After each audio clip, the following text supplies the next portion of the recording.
Hello friends, welcome to you success. आज की इस वीडियो में हम लोग यूपी SSSC पेट द्वारा 2022 में जो परीक्षा आयोजित की गई थी उसका एनालिसिस करेंगे। तो आज का जो पेपर है हमने लिया है वह है 15/10/2022 को आयोजित हुआ था, जो कि प्रथम पाली का पेपर है। इस पेपर को हम आज एनालिसिस करने का प्रयास करेंगे कि और देखेंगे कि कौन कौन से इसके आंसर सही हैं। तो ये चलिए आज का इस वीडियो को शुरू करते हैं हम लोग। तो सबसे पहला प्रश्न है, निम्नलिखित में से किस युग में तांबे का पहली बार उपयोग किया गया था? तो इसका सही उत्तर है ताम्रपाषाण युग। ताम्रपाषाण युग में सबसे पहले तांबे का उपयोग किया गया था। इसके बाद प्रश्न नंबर 2 है, निम्नलिखित में से किस स्थान पर प्रथम बौद्ध संगीति का आयोजन किया गया था? तो प्रथम बौद्ध संगीति का आयोजन राजगीर में किया गया था। इसके बाद प्रश्न नंबर 3 है, निम्नलिखित में से कौन वह व्यक्ति है जिनका नाम देवानाम प्रियदर्शी भी था? तो यह नाम मौर्य सम्राट अशोक का है, जो कि उनके शिलालेखों में पाया जाता है। प्रश्न नंबर 4 है, संगमरमर पर पित्रादुरा अर्थात पित्रादुरा या रंगीन पत्थर की जड़ाई का काम के समय में बहुत लोकप्रिय हुआ। तो इसका सही उत्तर है शाहजहाँ के काल में पित्रादुरा का काम बहुत ही लोकप्रिय हुआ। प्रश्न नंबर 5 है, जब ईस्ट इंडिया कंपनी की स्थापना हुई तब भारत पर निम्नलिखित में से किसका शासन था? तो उस समय मुग़ल सम्राट का शासन था। मुग़ल सम्राट के समय ईस्ट इंडिया कंपनी की भारत में स्थापना हुई थी। प्रश्न नंबर 6 है, भूदान ग्रामदान आंदोलन निम्नलिखित में से किसके द्वारा शुरू किया गया था? तो यह विनोबा भावे द्वारा शुरू किया गया था। यह मुख्य रूप से भूमि सुधार के लिए था कि लोग भूमि, जिनके पास भूमि नहीं है, उनको अपनी भूमि दान में दे दें। प्रश्न नंबर 7 है, दांडी नमक यात्रा के दौरान निम्नलिखित में से किस सामाजिक कार्यकर्ता ने गांधी जी को आंदोलनों को केवल पुरुषों तक सीमित न रखने के लिए राजी किया था? तो इसका सही उत्तर है कमला देवी चट्टोपाध्याय ने। प्रश्न नंबर 8 है, राष्ट्रवाद की पहली स्पष्ट अभिव्यक्ति निम्नलिखित में से किस क्रांति के साथ हुई? तो इस प्रश्न को कुछ गलत आंसर की वजह से इसको हटा दिया गया था। इसमें सभी बच्चों को पूर्ण अंक दिए गए थे। अब अगला प्रश्न नंबर 9 है, सरकार के निम्नलिखित में से किस अधिनियम के कारण बम्बई से सिंध प्रांत का निर्माण हुआ? तो बम्बई से सिंध प्रांत का निर्माण भारत सरकार अधिनियम 1935 के द्वारा हुआ था। प्रश्न नंबर 10 है, प्रसिद्ध युद्ध का नारा दिल्ली चलो या चलो दिल्ली किसने दिया था? तो यह नारा सुभाष चंद्र बोस ने दिया था। प्रश्न नंबर 11 है, विश्व की सबसे ऊंची चोटी माउंट एवरेस्ट के बीच स्थित है? तो माउंट एवरेस्ट नेपाल और तिब्बत के बीच स्थित है। प्रश्न नंबर 12 है, निम्नलिखित में से भारत में अक्टूबर की गर्मी का मुख्य कारण क्या है? तो अक्टूबर की गर्मी का मुख्य कारण उच्च आर्द्रता से जुड़ा उच्च तापमान है, जिसके कारण अक्टूबर की गर्मी पाई जाती है। प्रश्न नंबर 13 है, भारतीय मानक समय ग्रीनविच माध्य समय अर्थात GMT से कितना आगे है? तो इसका सही उत्तर है 5 से 1/2 घंटे अर्थात 5.5 घंटे आगे है। प्रश्न नंबर 14 है, निम्नलिखित में से कौन जनसंख्या वितरण को प्रभावित करने वाला आर्थिक कारक नहीं है? तो इसका सही उत्तर है पानी की उपलब्धता। प्रश्न नंबर 15 है, निम्नलिखित में से किस नदी को बिहार का शोक कहा जाता है? तो किस नदी को बिहार का शोक कहा जाता है? तो वह नदी है कोसी। कोसी नदी को बिहार का शोक कहा जाता है। प्रश्न नंबर 16 है, भारत की पंचवर्षीय योजनाओं को अंतिम स्वीकृति निम्नलिखित में से किसके द्वारा दी गई थी? तो इसका सही उत्तर है राष्ट्रीय विकास परिषद। राष्ट्रीय विकास परिषद द्वारा पंचवर्षीय योजनाओं को अंतिम स्वीकृति दी गई थी। प्रश्न नंबर 17 है, किसी भी विकासशील अर्थव्यवस्था के प्रारंभिक चरणों में अधिकांश गतिविधियां किस क्षेत्र से संबंधित होती हैं? तो अधिकांश गतिविधियां प्राथमिक क्षेत्र से संबंधित होती हैं। प्रश्न नंबर 18 है, निम्नलिखित में से कौन सा हरित क्रांति की रणनीति का हिस्सा था? तो जो भी क्वेश्चन में ऑप्शन दिए गए थे वो सभी सही थे, इसलिए इसका सही उत्तर था यह सभी। प्रश्न नंबर 19 है, निम्नलिखित में से कौन एक वाणिज्यिक बैंक नहीं है? तो सिडबी इसका सही उत्तर है, सिडबी एक वाणिज्यिक बैंक नहीं है। प्रश्न नंबर 20 है, निम्नलिखित में से कौन सा सार्वजनिक क्षेत्र का उपक्रम संसद के तहत एक विशेष कानून पारित करके स्थापित किया गया था? तो इसका सही उत्तर है वैधानिक निगम, जिसे स्टैट्यूटरी कॉरपोरेशन भी कहा जाता है। प्रश्न नंबर 21 है, भारत की संघ कार्यकारिणी में निम्नलिखित में से कौन शामिल नहीं है? तो इसका सही उत्तर है राज्यों के मुख्यमंत्री संघ की कार्यकारिणी में शामिल नहीं होते हैं। प्रश्न नंबर 22 है, के पास मौलिक अधिकार को लागू करने की शक्ति है? तो इसका सही उत्तर है सर्वोच्च न्यायालय और उच्च न्यायालय। सर्वोच्च न्यायालय और उच्च न्यायालयों को मौलिक अधिकारों को लागू करने की शक्ति है। प्रश्न नंबर 23 है, राष्ट्रीय मानवाधिकार आयोग निम्नलिखित में से किस मंत्रालय के अंतर्गत आता है? तो राष्ट्रीय मानवाधिकार आयोग गृह मंत्रालय के अंतर्गत आता है। प्रश्न नंबर 25 है, निम्नलिखित में से किसी केंद्र शासित प्रदेश में उच्च न्यायालय स्थापित करने का अधिकार है? इसका सही उत्तर है संसद किसी भी केंद्र शासित प्रदेश में उच्च न्यायालय स्थापित कर सकती है। प्रश्न नंबर 25 है, निम्नलिखित में से कौन सा अनुच्छेद भारतीय संविधान में सर्वोच्च न्यायालय की स्थापना और गठन के बारे में है? तो आर्टिकल 124 का संबंध भारतीय संविधान में सर्वोच्च न्यायालय की स्थापना और गठन करने के बारे में है। प्रश्न नंबर 26 है, तारों का रंग निम्नलिखित में से किस पर निर्भर करता है? तो इसका सही उत्तर है उसके तापमान पर। प्रश्न नंबर 27 है, निम्नलिखित में से कौन सी गैस ग्लोबल वार्मिंग के लिए जिम्मेदार है? तो इसका सही उत्तर है ग्रीन हाउस गैसें ग्लोबल वार्मिंग के लिए जिम्मेदार हैं। प्रश्न नंबर 28 है, निमोनिया मानव शरीर के निम्नलिखित में से किस अंग को प्रभावित करता है? तो निमोनिया फेफड़े को प्रभावित करता है। प्रश्न नंबर 29, निम्नलिखित में से कौन सा वनस्पति रेशा नहीं है? तो नायलॉन वनस्पति रेशा का उदाहरण नहीं है, यह कृत्रिम रेशा का उदाहरण है। प्रश्न नंबर 30 है, पादप कोशिका भित्ति निम्नलिखित में से किससे बनी होती है? तो पादप कोशिका भित्ति सेलुलोज की बनी होती है। प्रश्न नंबर 31 है, 5.21 × 6.32 - 2.9272 इसको हल करना है। तो इसको हल करने के लिए सबसे पहले हम लोग 5.21 का गुणा 6.32 में करेंगे। तो इसका जब गुणा करेंगे तो ये आएगा 32.9272 और इसमें से अब इस माइनस चिन्ह लगा के इसको घटा देंगे 2.9272। जब इसको घटा देंगे तो हमारा आंसर आ जाएगा 30। तो इस प्रश्न का सही उत्तर होगा 30। अगला प्रश्न है प्रश्न नंबर 32, 0.05 का स्क्वायर प्लस 0.41 का स्क्वायर प्लस 0.073 का स्क्वायर पूरे का बटा 0.005 का स्क्वायर प्लस 0.041 का स्क्वायर प्लस 0.0073 का स्क्वायर, इसको हल करना है। तो इसको हल करने के लिए हम लोग इस भिन्न के अंश और हर में 100 से गुणा कर देंगे, ऊपर भी और नीचे भी।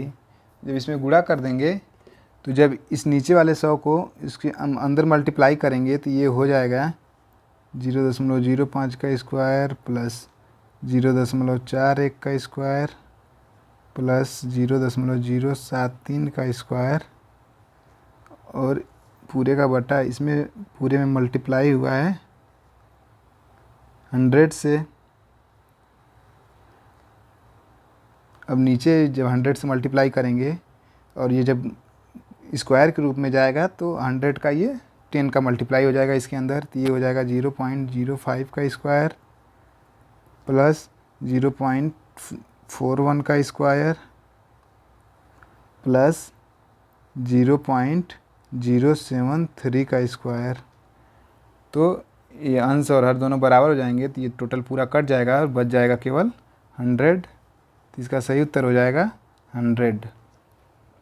प्रश्न नंबर 23 है, 40% व्यक्ति समाचार पत्र X पढ़ते हैं और 50% व्यक्ति समाचार पत्र Y पढ़ते हैं।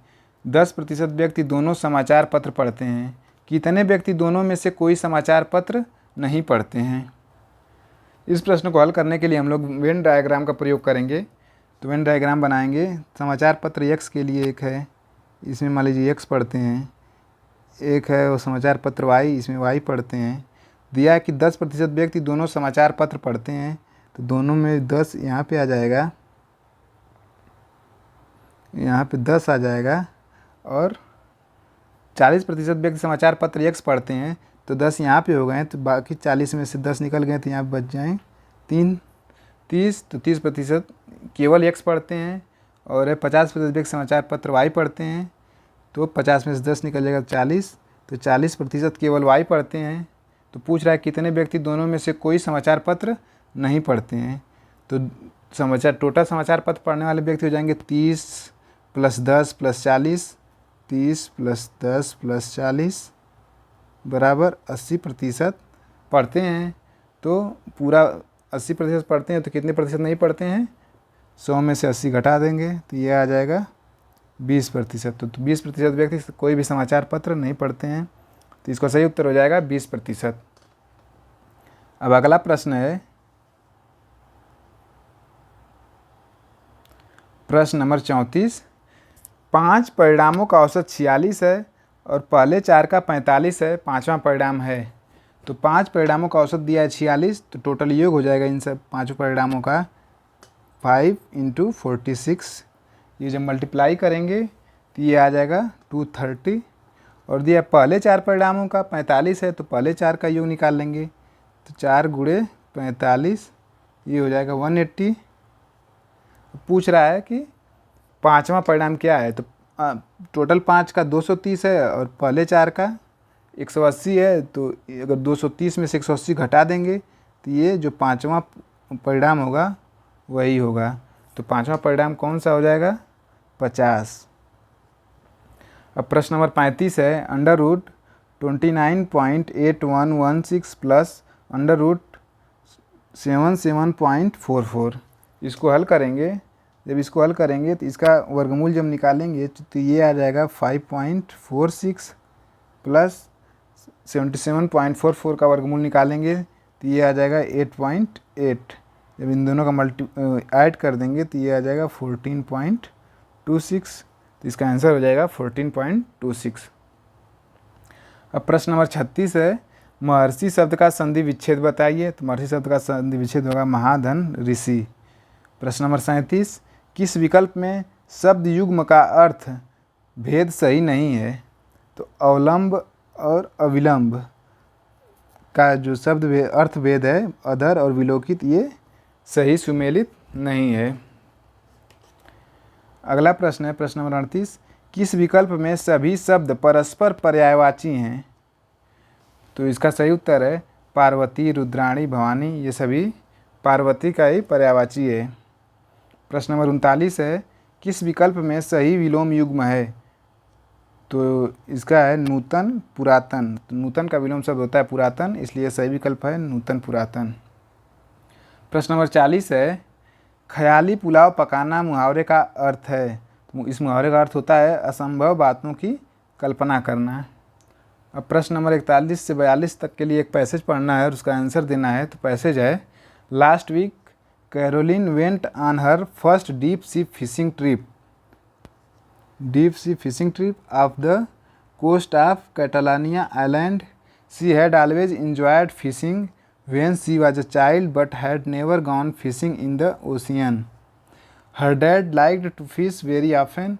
Her big brother Jack was never the outdoor type, so her dad took her out often. One of his favorite spots was Lake Isabella, which was about 2 hours from their home. She recalls how she and her dad would spend a long leisurely day driving to the lake and then taking his small boat out on the water. It was quiet and peaceful for the most part. Those memories remain some of her most cherished moments of her life. Caroline has a friend called Robert. On this day, Robert invited Caroline to join him on his company's fishing trip. Robert said it would not cost much but would be a lot of fun. He knew Caroline enjoyed lake fishing and figured she would have a great time. Okay, said Caroline, and to the ocean they went. The first thing Caroline noticed how your was the motion. Wow, this boat really rocks, Caroline told Robert. Don't worry about it. You will get used to it, he said. The trip to the waters of Catalina Island took about an hour. Caroline marveled at how quickly she lost sight of the mainland. It was a bit scary when she thought about how alone they were in this great ocean. Soon it was time to collect squid for bait. The small boat stopped in the water and the crew turned the bright light into the ocean to attract the squid. Before long, thousands of squid rose to the surface and were collected for bait. After about an hour, Caroline didn't feel the rocking motion anymore. They were ready to fish. Caroline caught her first ocean trout. It was a beautiful day. अब इस passage को पढ़ के answer देना है. तो पहला question है 41 was Caroline's brother an outdoor type. तो इसको आंसर देने के लिए हम लोग देखेंगे कि यहाँ पे लिखा हुआ है कैरोलिन के भाई के बारे में. Her big brother Jack was never the outdoor type. तो इसका सही उत्तर हो जाएगा was Caroline's brother an outdoor type. तो नो. अगला प्रश्न है why were the squids collected. इसका आंसर देने के लिए हम लोग देखेंगे यहाँ पे दिया हुआ है soon it was time to collect squid for bait. तो इसका सही उत्तर हो जाएगा for baiting. Why were the squids collected for baiting. Question number 43 है give synonyms for the word partial. तो पार्शियल का सिनोनिम्स है इनकम्प्लीट. 44 नंबर प्रश्न है choose the correct antonym disappoint. Disappoint का एंटोनिम पूछा है तो इसका उत्तर है सेटिस्फाई. प्रश्न नंबर 45 है give one word substitute for the practice of writing editing and और कंपाइलिंग डिक्शनरीज. तो इसका वन वर्ड होता है लेक्सिकोग्राफी. अब प्रश्न नंबर 46 है. ये सब रीजनिंग से संबंधित प्रश्न है. एक महिला की ओर इशारा करते हुए नीलेश ने कहा वह मेरी पत्नी के दादा की इकलौती संतान की इकलौती बेटी है. महिला नीलेश से किस प्रकार संबंधित है. तो चलिए इस प्रश्न को हल करने का प्रयास करते हैं. तो नीलेश किसी महिला की ओर इशारा करते हुए कह रहा है कि वह मेरी पत्नी. तो नीलेश की पत्नी के दादा की इकलौती संतान दादा की संतान अर्थात इसके पिता पत्नी के इसके पत्नी के पिता इकलौती संतान की इकलौती बेटी है. तो इसकी इकलौती बेटी हो जाएगी इसी की पत्नी नीलेश की. तो वह महिला किस प्रकार संबंधित है. तो वह महिला नीलेश की पत्नी है. तो इसका सही उत्तर हो जाएगा पत्नी. प्रश्न नंबर 47 है असंगत अलग करें. तो 8, 27, 64, 100, 125, 216, 343 दिया हुआ है. तो इसमें हम लोग देखेंगे कि ये 2 का क्यूब है, 8 2 का क्यूब है, 27 3 का क्यूब है, 64 4 का क्यूब है, 100 10 का स्क्वायर है, 125 5 का क्यूब है, 216 6 का क्यूब है, 343 7 का क्यूब है. सभी क्यूब हैं केवल 100 को छोड़कर. 100 10 का स्क्वायर है. तो इसमें ऑड वर्ड है 100. तो इसका सही उत्तर है 100. अब प्रश्न नंबर 48 है 1 जनवरी 2006 को रविवार था. तो 1 जनवरी 2010 को सप्ताह को कौन सा दिन था.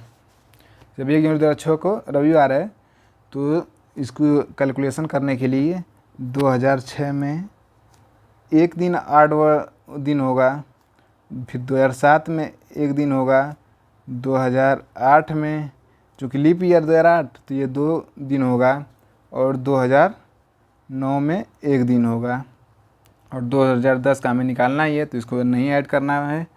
तो इन सबको जब ऐड करेंगे तो 1 1 2 2 4 1 5.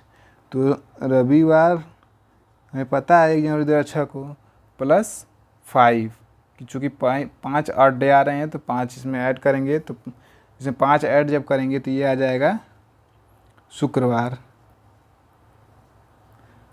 तो इसका सही उत्तर हो जाएगा शुक्रवार। 1 जनवरी 2010 को शुक्रवार होगा। प्रश्न नंबर 49 है, निम्नलिखित प्रश्न में कथन दिए गए हैं और इन कथनों के बाद निष्कर्ष निकाले गए हैं। निष्कर्ष को पढ़ें और फिर तय करें दिए गए निष्कर्ष में से कौन सा निष्कर्ष समान रूप से ज्ञात तथ्यों की परवाह किए बिना दिए गए कथनों का तार्किक रूप से अनुसरण करता है। तो कथन दिया हुआ है सभी किताबें पेपर हैं। तो ये मान लीजिए किताबें हैं, तो दिया है कि सभी किताबें पेपर हैं, तो ये किताबें हैं, ये पेपर हुआ। तो सभी किताबें पेपर हैं। कुछ पेपर जर्नल हैं, तो कुछ पेपर ये जर्नल हुआ, तो कुछ पेपर जनरल हैं और कुछ जर्नल कैलेंडर हैं, तो कुछ जर्नल कैलेंडर हैं। अब देखते हैं निष्कर्ष क्या दिया हुआ है। कुछ जर्नल किताबें हैं, कुछ जर्नल किताबें हैं, तो इन दोनों में कोई संबंध नहीं है, तो ये गलत हो जाएगा। फिर दिया हुआ है कुछ कैलेंडर पेपर हैं, कुछ कैलेंडर पेपर हैं, इन दोनों में भी कोई संबंध नहीं है, तो ये भी गलत हो जाएगा। फिर अगला है कुछ किताबें जर्नल हैं, कुछ किताबें जर्नल हैं, यह भी गलत है, इन दोनों में भी कोई संबंध नहीं है, तो यह भी गलत है। अब है कुछ किताबें कैलेंडर हैं, कुछ किताबें कैलेंडर है, इन दोनों में भी कोई संबंध नहीं है, तो यह भी गलत हो जाएगा। तो इसका सही उत्तर है इनमें से कोई नहीं, कोई भी निष्कर्ष इसमें से नहीं निकलता है। अब प्रश्न नंबर 50 है, यदि नॉर्मल को RPN LBM के रूप में कोडित किया जाता है तो गैदर GATHER का कोड क्या होगा। तो इसको हल करने के लिए हम लोग देखेंगे, यहाँ पे पहले इन 3 वर्ड को, 3 लेटर को देखेंगे। NOR को इसको रिवर्स कर दिया है, N के स्थान पे R आ गया है, N के स्थान पे R आ गया है ये, और R के स्थान पे N आ गया है।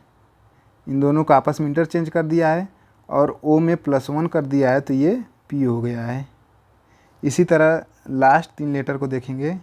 M है, M को L के स्थान पे ला दिया है और जो L है उसको M के स्थान पे ला दिया है और A में +1 कर दिया है, तो ये B हो गया है।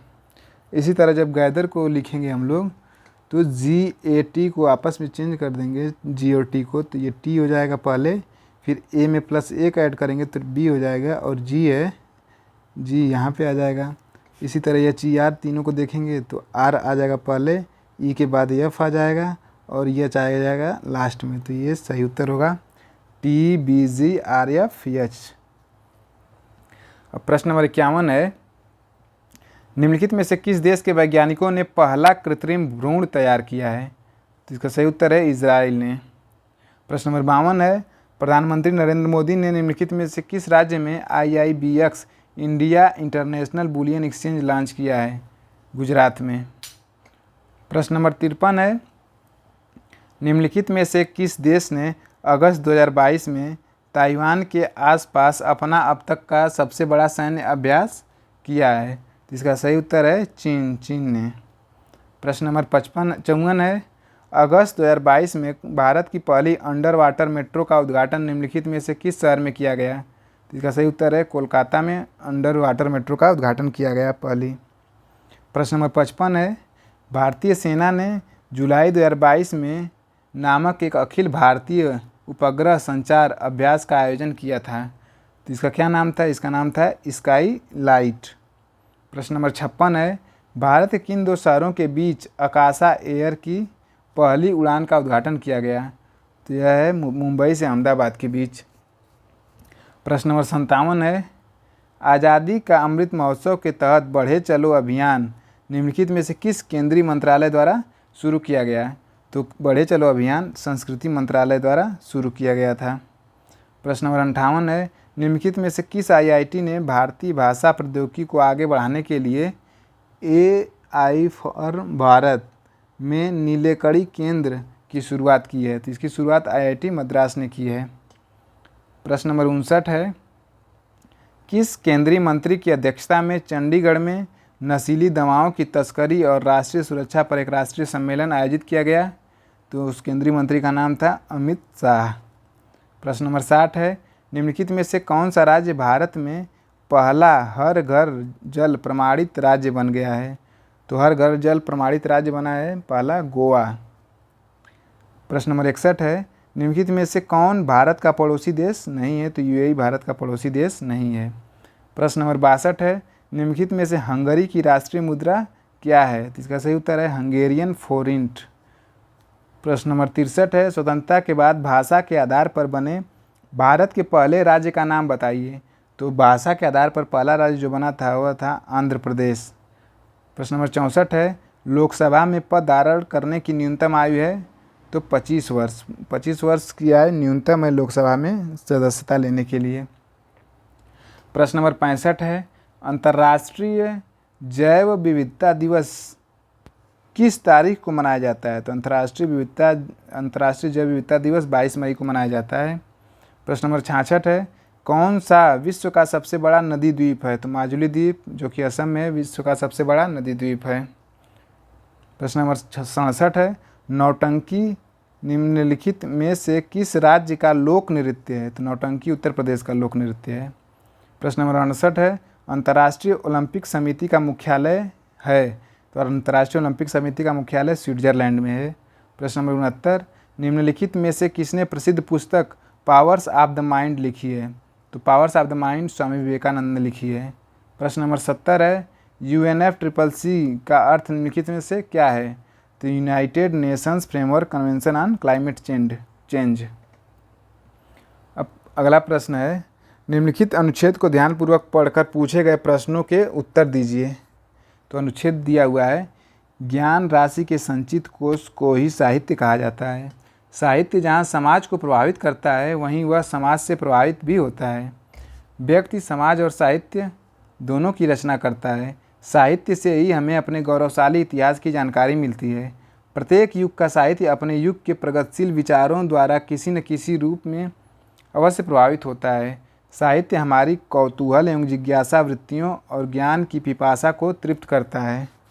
साहित्य से ही किसी राष्ट्र का इतिहास, गरिमा, संस्कृति और सभ्यता, वहाँ के पूर्वजों के विचारों एवं अनुसंधानों, प्राचीन रीति रिवाजों, रहन सहन और परंपराओं आदि की जानकारी प्राप्त होती है।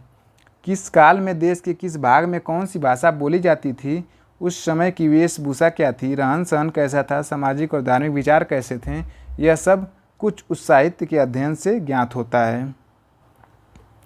साहित्य समाज का दर्पण है। इससे अभिप्राय यही है कि साहित्य समाज का न केवल चित्र प्रस्तुत करता है अपितु समाज के प्रति वह अपना दायित्व निर्वाह भी करता है।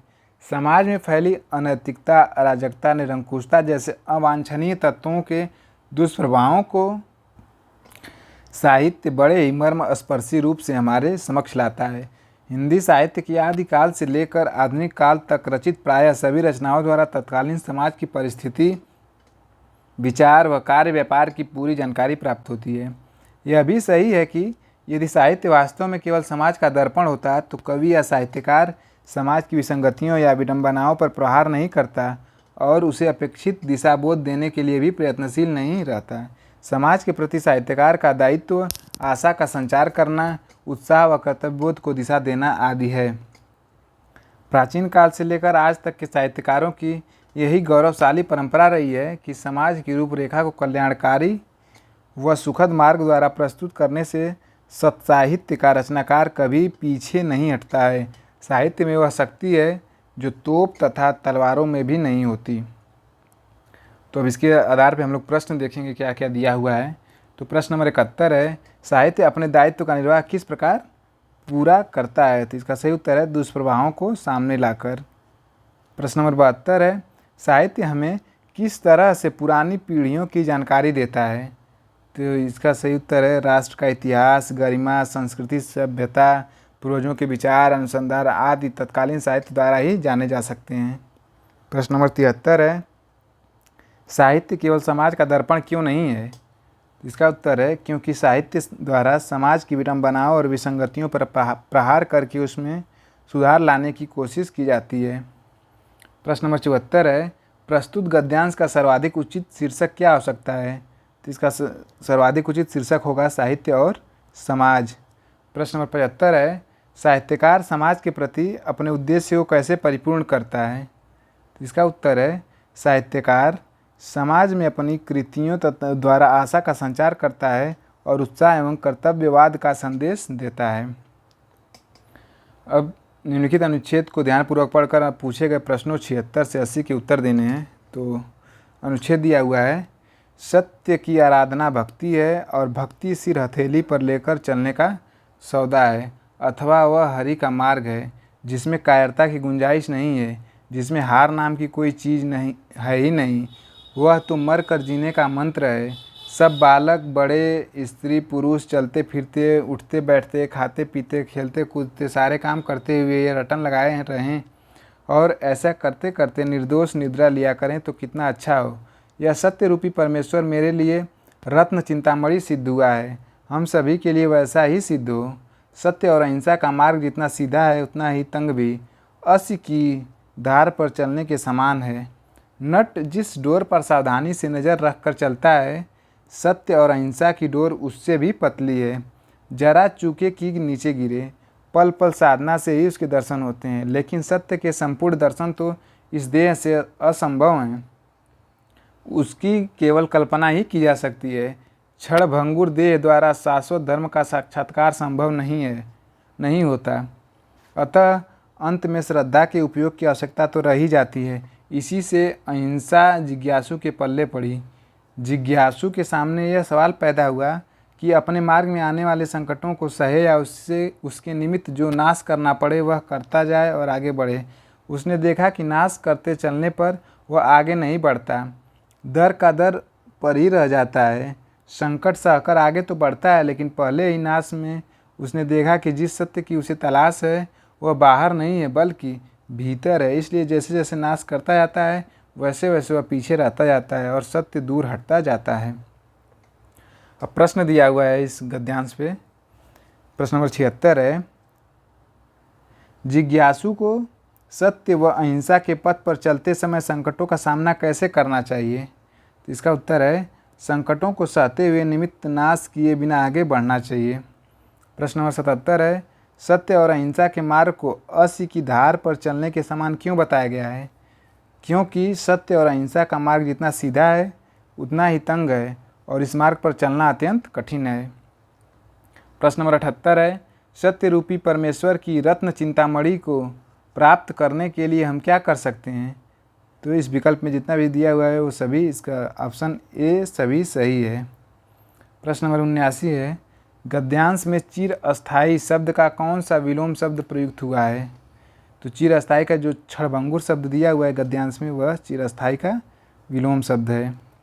प्रश्न नंबर 80 है, सत्य की तलाश कैसे की जानी चाहिए? तो इसका उत्तर है, श्रद्धापूर्वक अंतः विद्यमान सत्य के मार्ग पर आगे बढ़ते हुए इस सत्य का साक्षात्कार करें।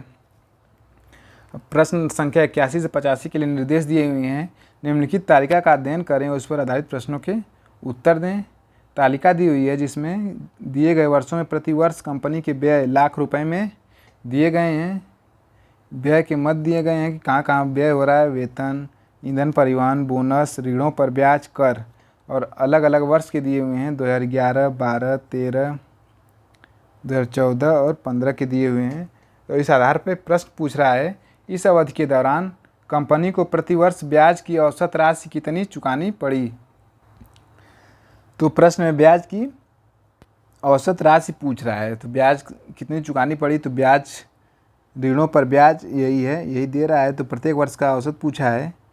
तो यहाँ पे 13.4 ऐड करेंगे, 13.4 प्लस 12.5 प्लस 31.6 प्लस 26.4 प्लस 39.4, इन सबको जब ऐड करेंगे तो ये आ जाएगा 133.3, 133.3, और ये 5 वर्ष का है तो इसके बटे 5 कर देंगे। जब इसको हल करेंगे तो ये आ जाएगा 26.66, तो इसका सही उत्तर हो जाएगा 26.66 लाख। प्रश्न नंबर 82 दिया हुआ है, दी गई अवधि के दौरान कंपनी द्वारा भुगतान की गई बोनस की कुल राशि इस अवधि के दौरान भुगतान की गई वेतन की राशि का लगभग कितना प्रतिशत है? तो बोनस की कुल राशि तो बोनस की कुल राशि को पहले ऐड करेंगे। तो बोनस यहाँ पे दिया हुआ है, तो बोनस की राशि है 2 प्लस 1.52 प्लस 2.84 प्लस 2.68 प्लस 2.96। इन सबको ऐड करेंगे तो ये टोटल आ जाएगा 12। इनको ऐड करेंगे तो ये टोटल बोनस की कुल राशि आ जाएगी 12 लाख। और इसी तरह वेतन की कुल राशि निकालेंगे। वेतन की कुल राशि 300 प्लस 340 प्लस 524 प्लस 340 प्लस 450। इन सबको जब ऐड करेंगे तो वेतन की कुल राशि आ जाएगी 1954। तो पूछ रहा है बोनस की कुल राशि इस अवधि के दौरान भुगतान की गई वेतन की कुल राशि का लगभग कितना प्रतिशत है। तो बोनस की कुल राशि है 12 और वेतन की कुल राशि है, वेतन की कुल राशि का प्रतिशत पूछ रहा है, तो वेतन की राशि है 1954। तो 12/1954 इंटू प्रतिशत में पूछ रहा है तो इंटू 100 कर देंगे। इसको जब सॉल्व करेंगे तो ये करीब आएगा 0.6141। तो इसका सही उत्तर हो जाएगा 0.6%। प्रश्न नंबर 83 है 2011 में इन सभी मदों पर कुल व्यय 2015 में कुल व्यय का लगभग कितना प्रतिशत था। तो 2011 का और 2015 को प्रतिशत पूछ रहा है। तो 2011 में कुल मद हैं वेतन, ईंधन, परिवहन, बोनस, ऋणों पर ब्याज कर, इन सबको टोटल ऐड करेंगे। टोटल कितना खर्चा हो रहा है तो 300 प्लस 100 प्लस 2 प्लस 13.4 प्लस 85। इन सबको जब ऐड करेंगे तो 2011 का आ जाएगा 500.4। अब 2015 का इसी तरह सब ऐड करेंगे। 450 प्लस 152 प्लस 2.96 प्लस 39.4 प्लस 88। तो इसको जब ऐड करेंगे तो ये टोटल आ जाएगा 732.36। तो प्रश्न हमारा पूछ रहा है 2011 में इन सभी मदों पर कुल व्यय 2015 में कुल व्यय का लगभग कितना प्रतिशत था। तो 2011 में कुल व्यय हो रहा है 500.4 और 2015 में कुल व्यय हो रहा है 732.36। प्रतिशत में पूछ रहा है तो इसका 100 से गुणा हो जाएगा। तो जब इसको सॉल्व करेंगे तो ये करीब आएगा 68.3270। तो हमारा सही उत्तर हो जाएगा 68.32 आएगा। और 7 है तो इसको आगे बढ़ाएंगे तो ये ओवरऑल आ जाएगा 68.33%। तो इसका सही उत्तर हो जाएगा 68.33%। प्रश्न नंबर 84 अब है वर्ष 2013 के दौरान इन मदों पर कंपनी का कुल व्यय कितना है। तो 2013 के दौरान कुल व्यय पूछ रहा है। तो 2013 ये है तो 500, इसको कुल व्यय निकालने के लिए सभी को ऐड कर देंगे। 524 प्लस 105 प्लस 2.84 प्लस 31.6 प्लस 75। जब इन सबको टोटल ऐड करेंगे तो ये आ जाएगा 738.44। तो इसका सही उत्तर हो जाएगा 738.44 लाख। अब प्रश्न नंबर 85 है सभी वर्षों के लिए करों पर कुल व्यय और सभी वर्षों के लिए ईंधन और परिवहन पर कुल व्यय के बीच अनुपात क्रमशः कितना है। तो इसके लिए हम लोग करों पर कुल व्यय निकालेंगे। करों पर कुल कितना व्यय हो रहा है तो कर यहाँ पे है। करों पर कुल व्यय निकालने के लिए ऐड करेंगे 85 प्लस 110 प्लस 75 प्लस 78 प्लस 88। तो करों पर कुल व्यय आ जाएगा ऐड करने के बाद, करों पर कुल व्यय आ जाएगा ऐड करने के बाद 436। और फिर पूछ रहा है ईंधन और परिवहन पर कुल व्यय के बीच अनुपात पूछ रहा है। तो ईंधन और परिवहन पर कुल व्यय इसी तरह निकालेंगे 100 प्लस 112 प्लस 105 प्लस 135 प्लस 152। तो परिवहन पर कुल व्यय आ जाएगा ईंधन परिवहन पर 604। अब दोनों के बीच अनुपात पूछ रहा है तो इसका अनुपात निकालने के लिए कर देंगे 436/604। इसको अब सॉल्व करेंगे, 4 से काट देंगे, 4 एकम 4, 4 9 36, 109 आ जाएगा। ये आ जाएगा 4 एकम 4, 4 5 20 और 4 एकम 4, तो ये आ जाएगा 109/151। तो दोनों के बीच अनुपात आएगा 109/151। इसका सही उत्तर हो जाएगा 109/151। प्रश्न नंबर 86 से 90 तक के लिए निर्देश दिया हुआ है। एक व्यक्ति ने एक दिन में 5 कारें खरीदी और 10 दिनों के लिए किराए पर रखीं। तालिका को पढ़ें और प्रश्नों के उत्तर ध्यानपूर्वक दें। कार के स्टैंडिंग टाइम, खड़े होने के समय को ध्यान में नहीं रखा जाता है। तो है यहाँ पे दिया हुआ है, कार का माइलेज दिया हुआ है, प्रतिदिन उपयोग हुए डीजल की औसत मात्रा दी हुई है, 10 दिनों के दौरान कुल दूरी तय करने में लगा कुल समय दिया हुआ है, और यहाँ पे कार दी हुई है, पांचों कौन कौन सी कारें उसने लिया था। तो अब देखते हैं प्रश्न पूछ रहा है, प्रश्न नंबर 86।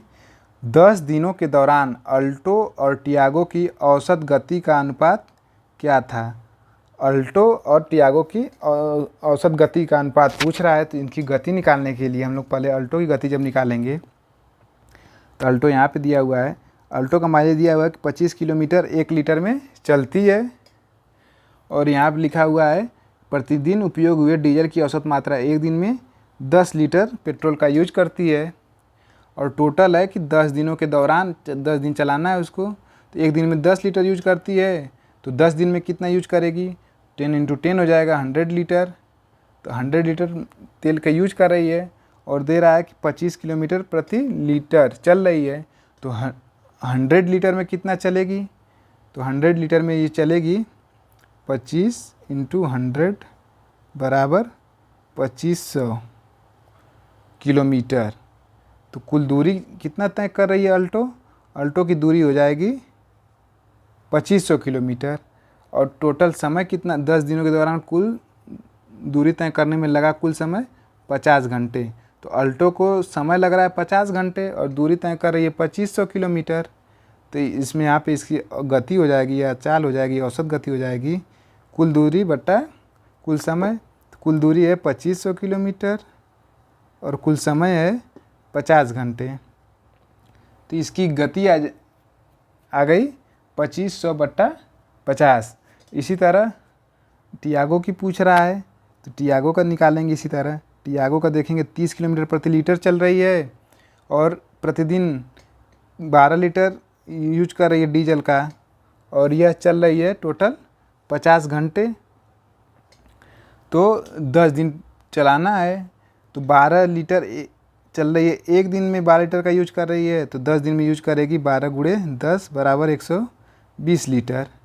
और 1 लीटर में चल रही है 30 किलोमीटर, तो 120 लीटर में कितना चलेगी, तो 120 लीटर में चलेगी टियागो, 120 लीटर में चलेगी टियागो। 1 लीटर में 30 किलोमीटर चल रही है, तो 120 लीटर में तो 30 × 120 बराबर 3600 किलोमीटर। तो ये चलेगी 3600 किलोमीटर, और यह समय ले रही है 50 घंटे। तो इसकी जो समय 50 घंटे, तो गति हो जाएगी या चाल हो जाएगी दूरी बटा समय। तो दूरी है 3600 और समय है 50। तो अब पूछ रहा है कि औसत गति का अनुपात, दोनों की गति निकल गई है, एक का 2500/50, एक का है 3600/50। इसको जब सॉल्व करेंगे तो ये आ जाएगा, तो 2500/50 को जब सॉल्व करेंगे तो ये आ जाएगा, ये 0 से 0 कट जाएगा, ये 5 से काटेंगे तो ये आ जाएगा 50। और इसी तरह 3600/50 को सॉल्व करेंगे तो आएगा, ये 0 से 0 कट जाएगा, और 360 में 5 से भाग देंगे तो ये आ जाएगा 72। तब दोनों का अनुपात पूछा है अल्टो और टियागो का, तो अल्टो का आया है 50 और टियागो का आया है 72। 50/72, अब 2 से काट देंगे इसको, तो ये आ जाएगा 25, ये आ जाएगा 36। तो अनुपात आ गया 25/36, 25/36। इसका सही उत्तर हो जाएगा 25/36। अब प्रश्न नंबर 87 दिया हुआ है। अल्टो और क्विड दिए गए 10 दिनों के दौरान अपनी औसत गति की समान गति से एक दूसरे की ओर यात्रा कर रहे हैं। मिलने के बाद वे एक दूसरे के शुरुआती बिंदु की ओर यात्रा करते हैं। यदि शुरू में दोनों कारों के बीच की दूरी 2300 किलोमीटर है, तो अल्टो और क्विड द्वारा एक दूसरे से मिलने के बाद अपने गंतव्य तक पहुंचने में लगने वाले समय का अंतर पूछ रहा है, लगने वाले समय का अंतर ज्ञात कीजिए। तो अल्टो की औसत गति हम लोगों ने यहाँ पे निकाल ली है। तो ये अल्टो का ही पूछ रहा है, तो अल्टो की औसत गति हम लोगों को मिली है। अल्टो की औसत गति 50 किलोमीटर पर आवर। अब इसी तरह क्विड की निकालेंगे हम लोग, क्विड की औसत गति। क्विड की औसत गति निकालने के लिए ये चल रही है 25 किलोमीटर प्रति लीटर। क्विड चल रही है 25 किलोमीटर प्रति लीटर और 20 लीटर एक दिन में यूज कर रही है। तो 10 दिन में ये यूज करेगी 20 × 10 बराबर 200। तो 200 लीटर में ये चलेगी 25 × 200 बराबर 5000 किलोमीटर चलेगी ये। और इसको समय लग रहा है 100 घंटे। 100 घंटे टोटल चल रही है, तो 5000 किलोमीटर चल रही है। तो इसको जब गति निकालेंगे तो दूरी बट्टा चाल हो जाएगी। दूरी बट्टा समय, चाल बराबर दूरी बट्टा समय। दूरी 5000 किलोमीटर और समय 100 घंटे। तो इसको जब सॉल्व करेंगे तो ये भी आ जाएगा 50 किलोमीटर प्रति आवर।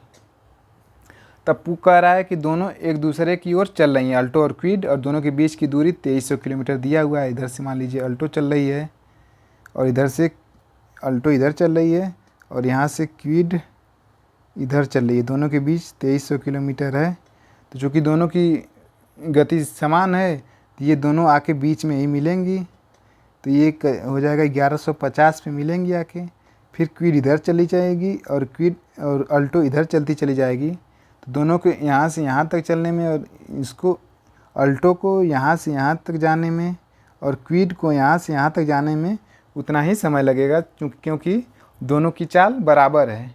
जब यहाँ पे दोनों का समय बराबर लगेगा तो समय का अंतर पूछ रहा है। दोनों को एक दूसरे के गंतव्य स्थान तक मिलने के बाद अपने गंतव्य तक पहुँचने में लगने वाले समय का अंतर पूछ रहा है। जब समान समय लग रहा है तो जब दोनों का अंतर निकालेंगे तो ये है 0 आ जाएगा। तो इसका सही उत्तर हो जाएगा 0।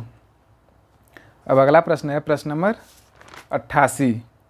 दिए गए 10 दिनों के दौरान कार मिनी द्वारा उसकी औसत गति से 875 किलोमीटर की यात्रा तय करने में लिए गए समय का दिए गए 10 दिनों के दौरान कार स्विफ्ट द्वारा उसकी औसत गति से 990 किलोमीटर की यात्रा करने में लिए गए समय से अनुपात ज्ञात कीजिए। तो इसके लिए हम लोग मिनी जो कार है उसका औसत गति निकालेंगे। तो मिनी कार की औसत गति निकालने के लिए यहाँ पे मिनी कार दिया हुआ है, इसकी औसत गति निकालने के लिए यह 20 किलोमीटर 1 लीटर में चल रही है और 25 लीटर का यूज एक दिन में कर रही है। तो 10 दिन में यूज करेगी 25 दाम 250 लीटर यूज करेगी 10 दिन में। तो ये 250 लीटर में चलेगी कितनी, 20 किलोमीटर प्रति लीटर के हिसाब से 20 × 250, 20 × 250 इतना किलोमीटर ये चलेगी। और इसका गति निकालने के लिए ये किलोमीटर हो जाएगा। और समय टोटल ले रही है मिनी 80 घंटे। 80 घंटे समय ले रही है। तो चाल बराबर हो जाएगा दूरी बट्टा समय। दूरी है 20 × 250 यानी कि 5000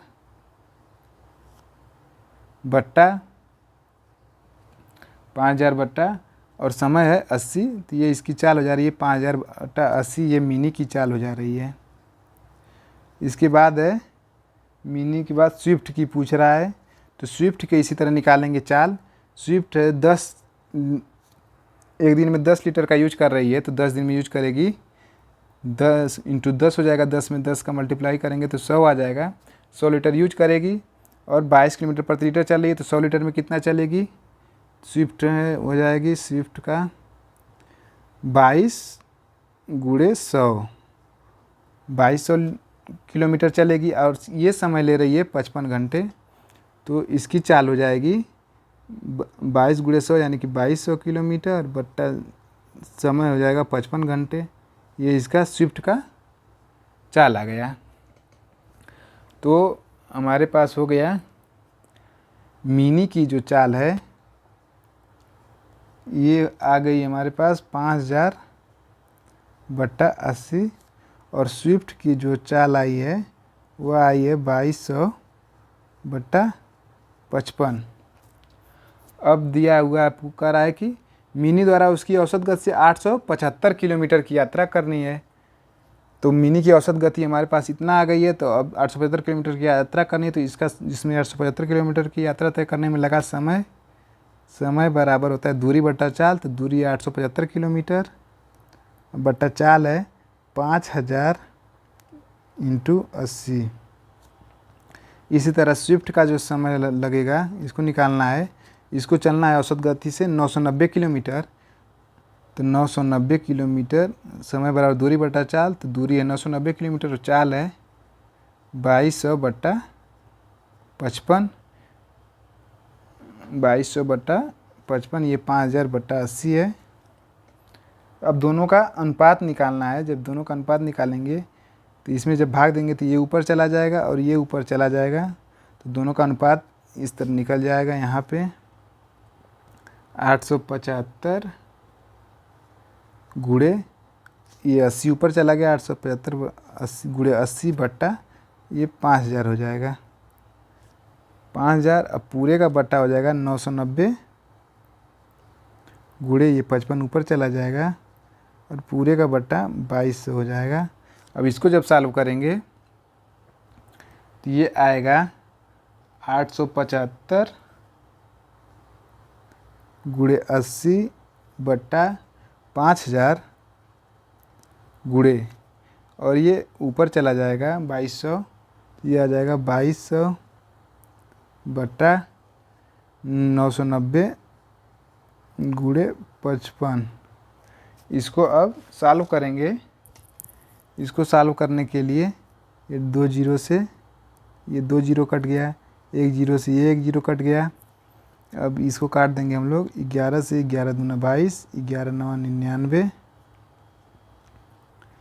अब इसके बाद 875 में 2 का मल्टीप्लाई करेंगे तो ये आ जाएगा 1750 इंटू 8 बचा हुआ है इंटू 8, फिर पूरे का बटा ये 50 है इंटू 9 इंटू यहाँ पे 55 बचा हुआ है, ये हो जाएगा 55। अब इसको काटेंगे हम लोग। 0 से ये 0 कट जाएगा, 5 से 175 को काटेंगे तो ये आ जाएगा 35 और फिर 5 से 35 को काटेंगे ये 7 आ जाएगा, ये 55 को काटेंगे 11 आ जाएगा। तो ये हो गया 7 और 8 बचा तो 7 8 56 और नीचे बचा 9 और 11 11 9 99। तो इन दोनों का अनुपात आ गया 56 बट्टा 99। तो 56 बट्टा 99 इसका सही उत्तर हो जाएगा। अब प्रश्न नंबर 89 देखेंगे। प्रश्न नंबर 89 है, यदि सभी कारों द्वारा 10 दिनों में तय की गई कुल दूरी कार ए और बी क्रमशः 150 घंटों और 30 घंटों में तय करते हैं तो ए और बी की औसत गति के बीच का अंतर ज्ञात कीजिए। तो इसको निकालने के लिए अब सभी कारों का हम लोग कुल दूरी देखेंगे, कितना कुल दूरी तय कर रही है। तो इसके लिए यहाँ पे हम लोग फिर से आएंगे। तो सबसे पहले अल्टो दिया हुआ, तो अल्टो द्वारा कुल तय की गई दूरी निकालेंगे जब, तो ये चल रही है 25 किलोमीटर प्रति लीटर के हिसाब से 10 लीटर एक दिन में, तो 100 लीटर 10 दिन में। तो 100 में जब 25 को मल्टीप्लाई कर देंगे तो ये 2500 किलोमीटर चल रही है अल्टो आ जा रही है 2500 किलोमीटर। इसी तरह स्विफ्ट का निकालेंगे। स्विफ्ट 10 लीटर एक दिन में, तो 10 दिन में 100 लीटर, तो 22 किलोमीटर प्रति लीटर के हिसाब से चलने में 100 लीटर में कितना चलेगी, तो स्विफ्ट चलेगी 2200 किलोमीटर।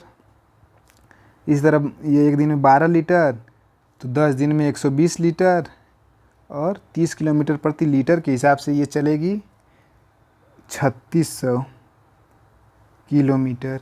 इसी तरह मिनी का निकालेंगे मल्टीप्लाई करके, तो ये आ जाएगा 5000 किलोमीटर। क्विड का निकालेंगे तो ये भी आ जाएगा 5000 किलोमीटर। तो टोटल दूरी हो जाएगी 18300 किलोमीटर।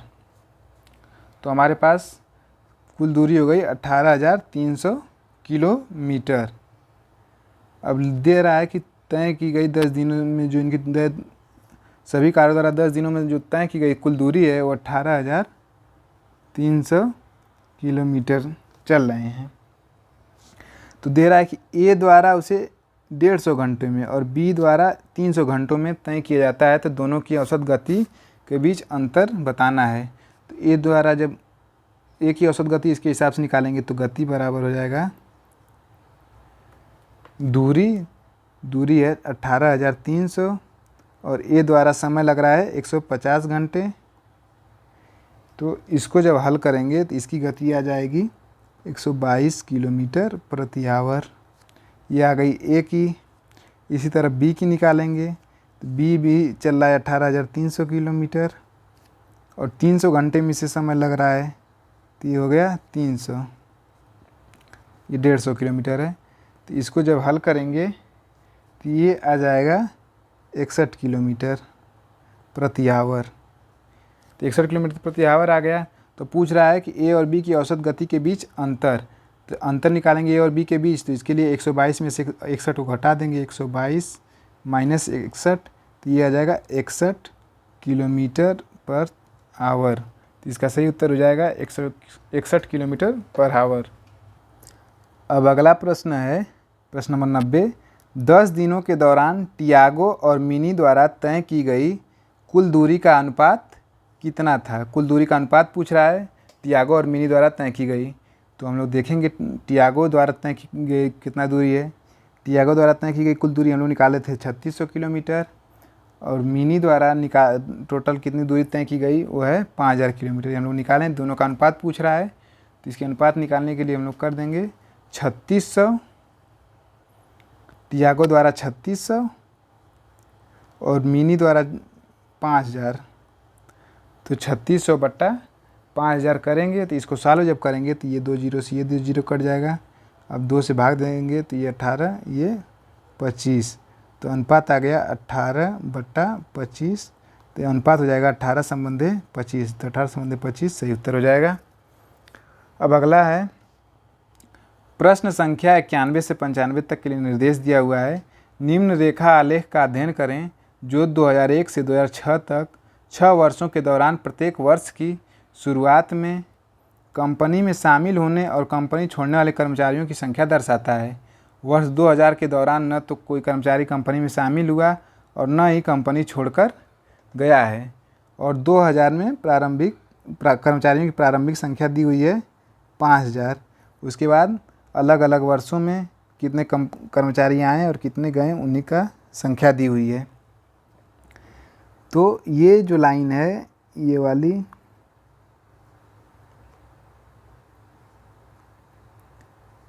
ये कंपनी में शामिल होने वाले कर्मचारियों की संख्या को बताती है और जो दूसरी वाली लाइन है वो कंपनी छोड़ने वाले कर्मचारियों की संख्या को बताती है। तो आइए चलिए इसके अब हम प्रश्न को देखते हैं, प्रश्न क्या दिया हुआ है। तो प्रश्न नंबर 91 है, 2003 के दौरान कंपनी में कार्यरत कर्मचारियों की संख्या कितनी थी? तो हमें पता है कि 2000 में कर्मचारियों की संख्या 5000 थी और 2001, 2002, 2003 का पूछ रहा है कर्मचारियों की कुल संख्या। तो हम लोग निकालेंगे सबसे पहले कि 2003 तक, ये मतलब 2003 तक कुल कितने कर्मचारी शामिल हुए। तो कुल कितने कर्मचारी शामिल हुए, तो शामिल होने वाले कर्मचारियों की संख्या ये लाइन दर्शा रही है। तो 2003 तक पूछा है तो पहले 500 शामिल हुए, फिर 450 शामिल हुए, फिर 600 शामिल हुए। तो टोटल शामिल संख्या हो जाएगी 1550। ये 2001 में इतना शामिल हुए, ये 2002 में शामिल हुए, ये 2003 में शामिल हुए। अब इसी तरह 2001 में से कितने निकाले गए, 2001 में निकले यहाँ से 400, 2001 में निकले 400, 2002 में निकले 600, 2003 में निकले 550। तो टोटल कितने निकले इन तीनों वर्षों का जोड़ लेंगे तो 1550। तो 2001, 2002, 2003 में टोटल 1550 शामिल हुए और टोटल 1550 निकल गए। तो को ओवरऑल कुल मिलाकर 0 कर्मचारियों की संख्या में वृद्धि हुई, न इसमें वृद्धि हुई न घटी। तो कर्मचारी शुरू में थे 5000, शुरू में कर्मचारी थे 5000, उसके बाद ना तो वृद्धि हुई, मतलब टोटल कुल न वृद्धि हुई न घटी, 0 बना हुआ था, इसलिए इसका सही उत्तर हो जाएगा 5000। अब प्रश्न नंबर 92 है, किस वर्ष में पिछले वर्ष की तुलना में कंपनी छोड़ने वाले कर्मचारियों की संख्या में प्रतिशत वृद्धि या कमी अधिकतम है? तो इसको निकालने के लिए हम लोग 2002 में देखेंगे कि 2002 में छोड़ने वाले कर्मचारियों की संख्या में कितनी वृद्धि या कमी हुई। तो 2002 में छोड़ने वाले कर्मचारियों की संख्या ये लाइन दर्शा रही है। तो 2002 में 600 कर्मचारी छोड़ें, उसके पहले 400 कर्मचारी छोड़े थे, अब 600 कर्मचारी छोड़ें, तो टोटल कर्मचारी छोड़ें अधिक 200 कर्मचारी अधिक छोड़ें 2001 की अपेक्षा। तो 200/400 इंटू 2001 की अपेक्षा 200 कर्मचारी छोड़ें तो 100 हो जाएगा, मल्टीप्लाई इंटू 100 करेंगे प्रतिशत निकालने के लिए, तो ये आ जाएगा 50%। तो 50% की कमी हुई। 50% की कर्मचारियों में मतलब छोड़ने वालों में वृद्धि हुई। और इसी तरह 2003 का निकालेंगे। जब 2003 का निकालेंगे, छोड़ने वाले 600 से ये 550 हो जा रहे हैं, तो इसमें 50 की कमी हो जा रही है। तो 50 कर्मचारियों की कमी हो जा रही है। कितने से कमी हो रही है? 600 से इंटू 100। जब इसको सॉल्व करेंगे तो ये 50/6 आ जाएगा। इसी तरह 2004 का निकालेंगे। तो 2004 में हम लोग जब देखेंगे 550 से ये हो जा रहा है 550 से 500 हो जा रहा है। तो इसमें 50 की कमी हुई। कितने से? 550 से इंटू 100। एक जब सॉल्व करेंगे हम लोग तो ये आ जाएगा 500/55। तो ये भी 50% से कम आएगा। इसी तरह 2005 का निकालेंगे। 2005 का जब निकालेंगे तो 2005 का निकालेंगे 500 से 600 बढ़ जा रहे हैं, 100 कर्मचारी और अधिक छोड़ रहे हैं। तो 100/ कितने से? 500 से इंटू 100। तो ये आ जाएगा 20%। इसी तरह 2006 का निकालेंगे। 2006 में 600 से 650 हो जा रहे हैं, यानी कि 50 कर्मचारी और अधिक छोड़ रहे हैं। तो 50/ कितने से? 600 से इंटू 100। तो ये आ जाएगा करीब, इस 100 से काटेंगे 6, तो ये आ जाएगा 50/6%। तो टोटल मिलाकर ये 50% सर्वाधिक है। तो इसलिए इसका सही ऑप्शन हो जाएगा 2002। तो प्रश्न नंबर 92 का सही उत्तर हो जाएगा 2002। अब प्रश्न नंबर 93 देखेंगे। 2002 से 2003 तक कर्मचारियों की संख्या में लगभग कितने प्रतिशत की वृद्धि या कमी हुई? तो ठीक है, तो 2002 में देखेंगे कि कितने कर्मचारी शामिल हुए हैं। 2002 में जब देखेंगे कितने कर्मचारी शामिल हुए हैं, 2002 में शामिल कर्मचारियों की संख्या 500 + 450। 500 + 450 जब करेंगे तो 2002 में शामिल कर्मचारियों की संख्या हो जाएगी 500 + 450, ये हो जाएगा 950 कर्मचारी शामिल हुए। अब इसी तरह छोड़ने वाले कर्मचारियों की संख्या 2002 में निकालेंगे। छोड़ने वाले ये तो शामिल हुए हैं, तो छोड़ने वालों की संख्या क्या देखेंगे? ये 400 + 600, 400 + 600 बराबर 1000 छोड़ें। तो ओवरऑल हम लोग देखेंगे कि 50 की कमी हो गई, क्योंकि 1000 छोड़ें, 950 ज्वाइन हुए, शामिल हुए, तो 50 अधिक छोड़ रहे हैं। तो पहले 5000 थी संख्या, अब घट के हो जा रही है 4950, क्योंकि 50 की कमी हो जा रही है ओवरऑल। इसी तरह 2003 का निकालेंगे। 2003 का जब निकालेंगे तो इसमें शामिल होने वाले की संख्या निकालेंगे। पहले 500 + 450 + 600, 500 + 450 + 600, इन सबको जब ऐड करेंगे तो ये आ जाएगा 1550। इसी तरह छोड़ने वालों को जब निकालेंगे, छोड़ने वालों का 400 प्लस 600 प्लस 550, तो ये आ जाएगा 400 प्लस 600 प्लस 550, ये टोटल ऐड करेंगे तो 1550।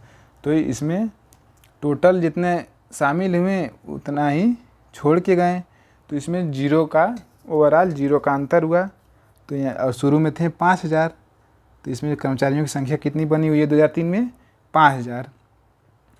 तो पूछ रहा है कि कितने प्रतिशत की वृद्धि या कमी हुई। तो 2002 में आया है 4950 कर्मचारी बच रहे हैं और 2003 में टोटल 5000 कर्मचारी बच रहे हैं।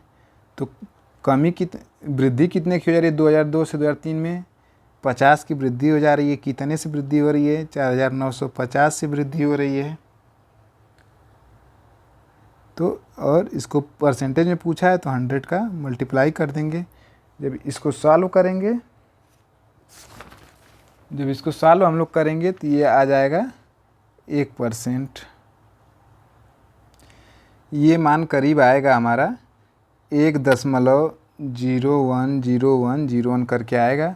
इसको लगभग में पूछ रहा है लगभग, तो ये लगभग मान लेंगे कि 1% है, तो इसका सही उत्तर हो जाएगा 1%।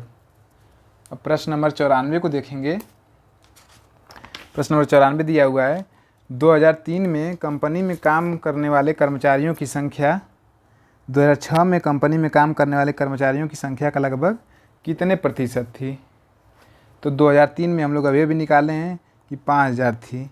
2003 में यहाँ पे हम लोगों ने निकाला है कि ओवरऑल 5000 उसमें बचे हुए हैं।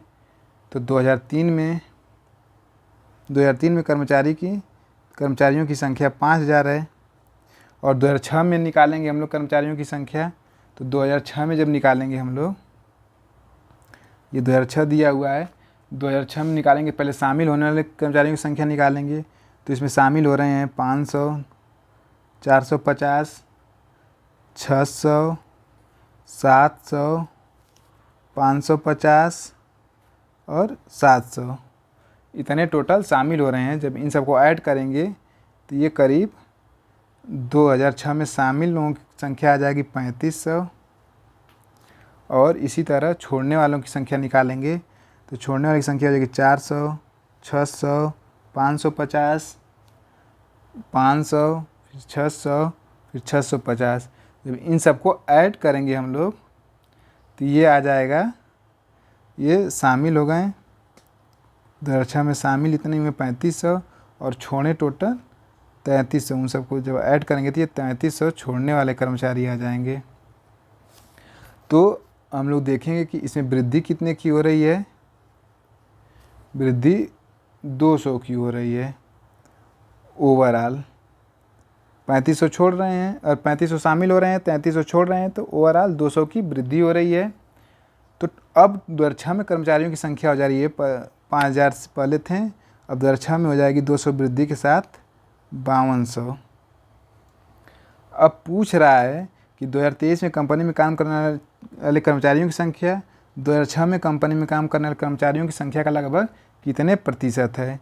तो 2003 में काम करने वाले कर्मचारियों की संख्या दिया हुआ है 5000 और 2006 में कंपनी में काम करने वाले कर्मचारियों की संख्या हो जा रही है 5200। अब ये प्रतिशत में पूछ रहा है तो इंटू 100 कर देंगे। जब इसको सॉल्व करेंगे हम लोग तो ये आ जाएगा 96.1538 समथिंग आ जाएगा। तो इसका सही उत्तर हो जाएगा 96.15%। अब इस अगला सवाल है प्रश्न नंबर 95। दी गई अवधि के दौरान किसी भी वर्ष में कंपनी में शामिल होने वाले कर्मचारियों की न्यूनतम संख्या का कंपनी छोड़ने वाले कर्मचारियों की अधिकतम संख्या से अनुपात कितना है। तो कंपनी में शामिल होने वाले कर्मचारियों की न्यूनतम संख्या, कंपनी में शामिल होने वाली ये शामिल होने वाले लोग हैं, तो कंपनी में शामिल होने वाले कर्मचारियों की न्यूनतम संख्या, तो न्यूनतम कर्मचारी शामिल हो रहे हैं 450। जो सबसे न्यूनतम संख्या है वो 450 है। कंपनी में शामिल होने वाले कर्मचारियों की न्यूनतम संख्या 450 का कर्मचारियों की अधिकतम संख्या, कंपनी छोड़ने वाले तो ये छोड़ने वाले हुए, तो कंपनी छोड़ने वाले कर्मचारियों की अधिकतम संख्या कितनी है? ये है 650। तो कंपनी छोड़ने वाले कर्मचारियों की अधिकतम संख्या है 650। इन दोनों का अनुपात पूछा है तो 450 बट्टा 650। ये 50 से जब काटेंगे तो ये आ जाएगा 9/13। इसका सही उत्तर हो जाएगा 9/13। अब प्रश्न संख्या 96 से 100 तक के लिए दिया हुआ है। दंड आलेख का अध्ययन करें, उस पर आधारित प्रश्नों के उत्तर दें। Study the bar graph and answer the question based on it. ये प्रोडक्शन दिया हुआ है 20, 40, 60, 80, 100। ये अलग अलग वर्ष दिए हुए 2011, 2012, 13, 14, 15, 16, 17, 18। ये खिलौनों का उत्पादन दिया हुआ है लाख में। यहाँ पे आप लोगों को संख्या दिख नहीं रही, मैं इसको अलग से लिख दे रहा हूँ। ये 40 है, ये 55 है, ये 75 है, ये 60 है, ये 80 है, ये 65 है, ये 90 है, ये 95 है। तो ये सब हो गया। अब देखते हैं प्रश्न नंबर 96 क्या दिया हुआ है। 2013 से 2014 तक खिलौनों के उत्पादन में लगभग प्रतिशत गिरावट कितनी थी? तो 2013 से 2014 पूछ रहा था खिलौनों के प्रतिशत गिरावट कितनी थी। तो 2013 में उत्पादन 75 है, 2014 में 60 है, तो गिरावट हो जा रही है 15 की। तो कितने 15 की गिरावट हो रही है, किस में से गिरावट हो रही है? 75 में से 15 की गिरावट हो रही है, इंटू 100% निकालने के लिए। तो ये 15 से 75, 5 से काट देंगे तो ये आ जाएगा 20%। तो इसका सही उत्तर हो जाएगा 20%। प्रश्न नंबर अब 97 दिया हुआ है। 2015 और 2016 का औसत उत्पादन निम्नलिखित में से किस वर्षों के युग्म के औसत उत्पादन के बिल्कुल बराबर था? तो 2015 और 2016 का औसत उत्पादन जब निकालेंगे तो 80 + 65/2, ये जब जोड़ेंगे तो ये 145 आ जाएगा, 145/2। अब पूछ रहा है कि किस वर्षों के युग्म के औसत उत्पादन के बिल्कुल बराबर है। तो ये ऑप्शन दिया हुआ है 2012 और 17। तो 2012 और 2017 को ऑप्शन में जितने भी ऑप्शन दिए रहेंगे सबको बारी बारी से अलग अलग निकालेंगे और जिससे मैच होगा उसको वही हो जाएगा हमारा आंसर। तो हमारे पास और विकल्प तो नहीं है, जो सही विकल्प है उसी को हम लोग मैच करके देख लेते हैं। तो 2012 का दिया है, 2017 का दिया है, तो इन दोनों का औसत निकालेंगे तो 2012 में 55, 2017 में 90। तो इसका औसत निकालेंगे 55 + 90/2। इसको डिवाइड करेंगे तो ये आ जाएगा 145/2। तो ये और ये दोनों बराबर हैं, इसलिए इसका सही उत्तर है 2012 और 2017। प्रश्न नंबर 98 अब दिया हुआ है। 2011 की तुलना में 2018 में खिलौनों के उत्पादन में लगभग प्रतिशत वृद्धि कितनी है? तो 2011 की तुलना में 2018 में, तो 2011 में दिया खिलौनों का उत्पादन है 40 और 2018 में है 95। तो ये 40 से 95 तक हो जा रहा है, तो ये वृद्धि हो रही है 55 की। कितने से वृद्धि हो रही है? 40 से इंटू 100। जब इसको सॉल्व करेंगे हम लोग तो ये आ जाएगा 137.5%। इसका सही उत्तर हो जाएगा 137.5। अब प्रश्न नंबर 99 देखेंगे। पिछले वर्ष की तुलना में किस वर्ष उत्पादन में प्रतिशत वृद्धि सबसे अधिक थी? तो इसको लगाने के लिए पिछले वर्ष की तुलना में किस वर्ष उत्पादन में प्रतिशत वृद्धि सबसे अधिक थी? पिछले वर्ष की तुलना में उत्पादन में वृद्धि पूछ रहा है, तो यहाँ वृद्धि हो रही है, यहाँ कमी हो जा रही है, यहाँ वृद्धि हो रही है, यहाँ वृद्धि हो रही है और यहाँ पे वृद्धि हो रही है। तो यहाँ पे 40 से 55 हो रहा है, ये वृद्धि हो रही है 15 की। ये 15/40 × 100 होगा, इसका परसेंटेज निकाल लेंगे। इसके बाद यहाँ 60 से 80 हो जा रहा है, तो इसको निकालेंगे। 60 से 80 में 20 की वृद्धि, 20/60 × 100, ये आ जाएगा 33.33 के आसपास। और इसी तरह जब इसका निकालेंगे 65 से 90, ये वृद्धि हो रही है 25 की 25/65 गुणे 100, तो ये करीब आएगा 38.46। तो यही वृद्धि सर्वाधिक है। तो ये वृद्धि हो रही है 2017 में 65 से 90, तो इसलिए हमारा सही उत्तर हो जाएगा 2017। 2017 इसका सही आंसर होगा। इसी तरह अब अगला प्रश्न है प्रश्न नंबर 100। दिए गए कितने वर्षों में खिलौनों का उत्पादन दिए गए वर्षों के औसत उत्पादन से अधिक था? तो खिलौनों का उत्पादन देखेंगे दिए गए वर्षों में औसत उत्पादन क्या है। औसत उत्पादन निकालने के लिए सभी को जोड़ लेंगे। 40 + 55 + 75 + 60 + 80 + 65 + 95 + 90 + 95, इन सबको जब ऐड करेंगे तो ये आ जाएगा 560। और टोटल इनकी संख्या है 1 2 3 4 5 6 7 8। तो औसत निकालने के लिए 8 से भाग दे देंगे, तो 560 में जब 8 से भाग दे देंगे तो ये आ जाएगा 70। अब देख लेंगे कितने वर्षों में 70 से अधिक उत्पादन हुआ है। तो 70 से अधिक उत्पादन हुआ है 75, 80, 90, 95। तो 1 2 3 4, तो टोटल 4 वर्षों के दौरान औसत से अधिक उत्पादन हुआ है। तो इसका सही उत्तर हो जाएगा 4। तो ये आज का हमारा वीडियो रहा, जिसमें हम लोगों ने UPSSC पेट के 2022 में जो 15 तारीख को पेपर हुआ था उसकी फर्स्ट शिफ्ट का था, उसका एनालिसिस हम लोगों ने किया। आशा करता हूँ आप लोगों को ये वीडियो पसंद आया होगा और अच्छे से आप लोगों ने इस पूरे पेपर को कवर किया होगा। तो चलिए आज का वीडियो हम यहीं समाप्त करते हैं। धन्यवाद।